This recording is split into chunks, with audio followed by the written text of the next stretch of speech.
know. It's like we're being interrogated all over again. Yeah. Do our best. We will do our best. You look fabulous, Gerald.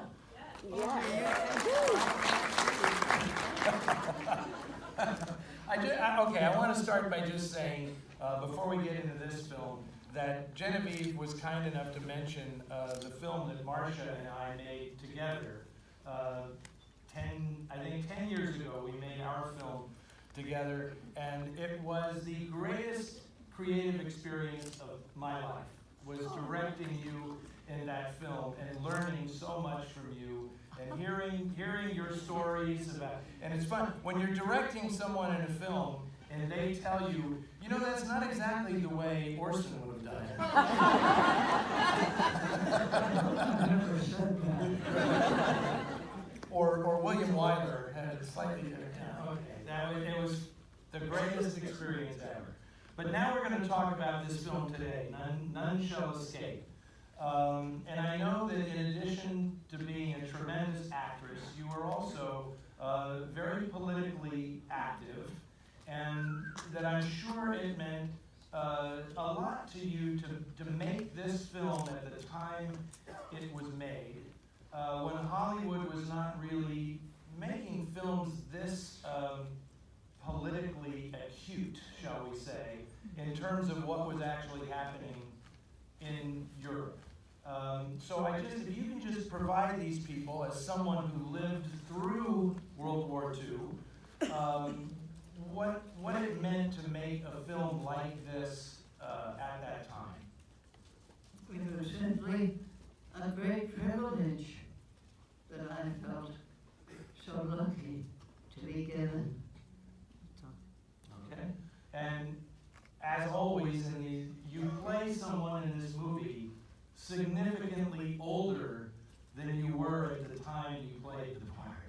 How did it come to be that was your thing, sort of, in Hollywood, was being the youngest character actress in Hollywood? You know, I can't explain, but from early age, I knew I had to be an actress, but I wanted to be a different kind of actress. I wanted to play people who had nothing to do with me, with my look, with my age, particularly age, or type, or any of that. I wanted a total disguise in every role. And there are actresses and actors who love to play themselves. Well, God bless them. They succeed in that. I thought it was fun to pretend. So that's what I went after. Yeah, fantastic. Now I know that this film, for those of you who don't know, is actually set in Europe. And you told me some interesting stories about how the production converted. They basically built the Warsaw Ghetto out in Burbank for this film. Do you recall that? There was a stretch of... Yes, it was on the way to the airport. And the cars whizzed by, and we were creating another day, another hemisphere, another continent, another everything. And it was fascinating to be in such a contrast all at once. And an enormous privilege, wasn't it? Absolutely. And the thing about this film that is so extraordinary is it's made, I think Harry Cohn gave this film the green light. Do you have any recollections of Harry Cohn? Because he has a reputation. Cohn was a man, and you didn't finish the sentence. Well, you he had a reputation what? As being the coarsest, most vulgar man in Hollywood. I never met him. So far as I know, he was a gentleman itself, because I never saw or heard to the contrary.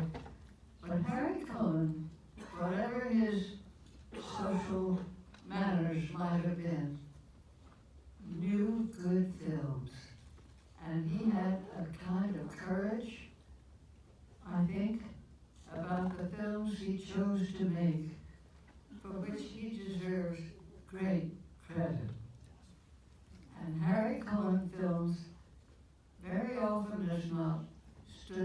something, and not just a film. So here's to Harry Cohen.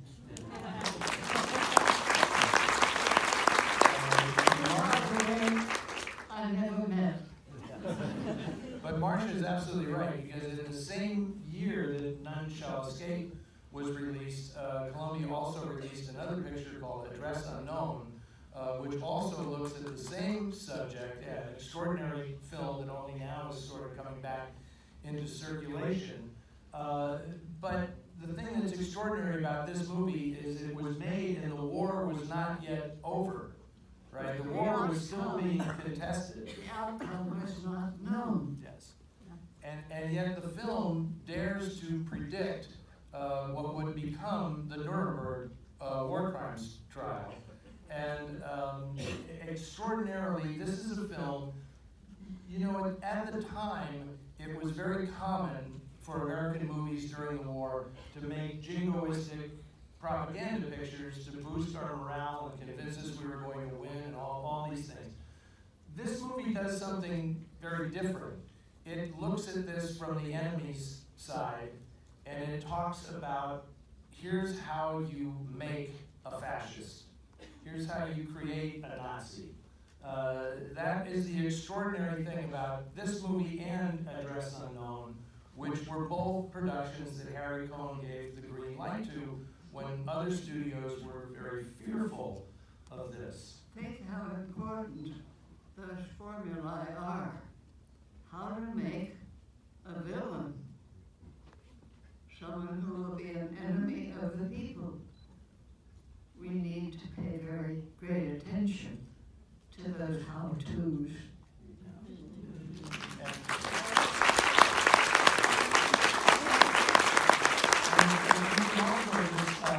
Say a few words about the star of this, well, you are the star of this picture, but Alexander Knox, who gives a really great performance in this film. The same year he did this and plays a Nazi, he was nominated for an Oscar for his role as Woodrow Wilson. How is that? For a broad talent. He was a lovely man.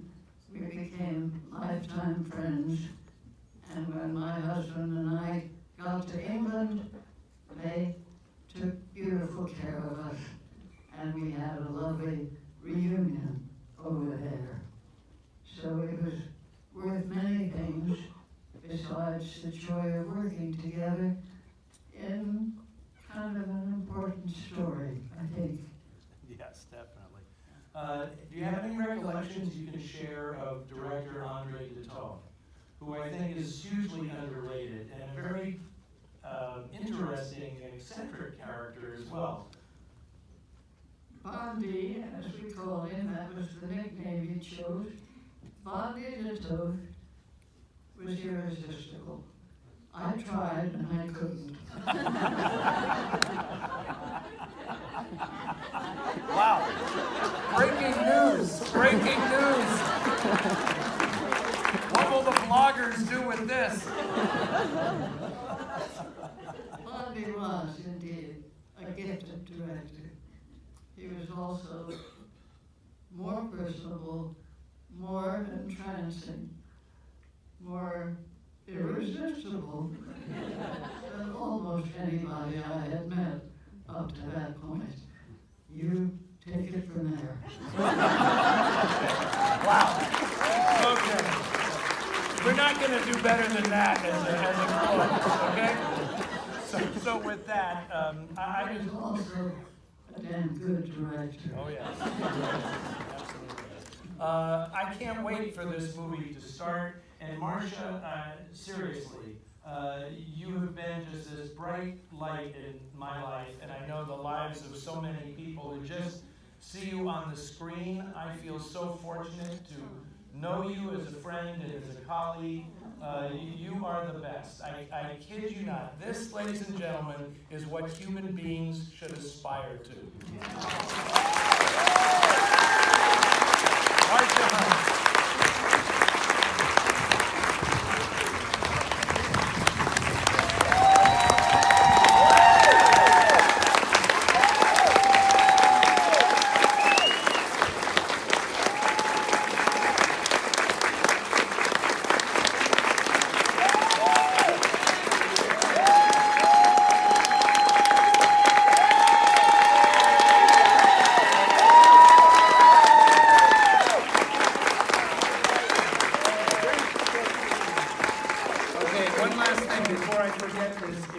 if you want to see Marsha again, up close and personal, I believe we're doing an event on Sunday at the Larry Edmonds bookstore.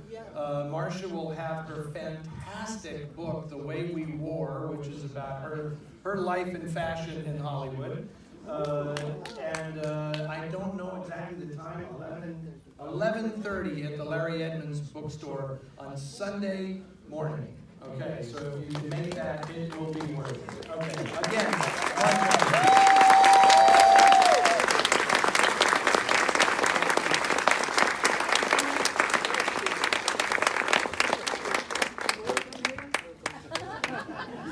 enjoy the film. This is really special. Thank you for coming.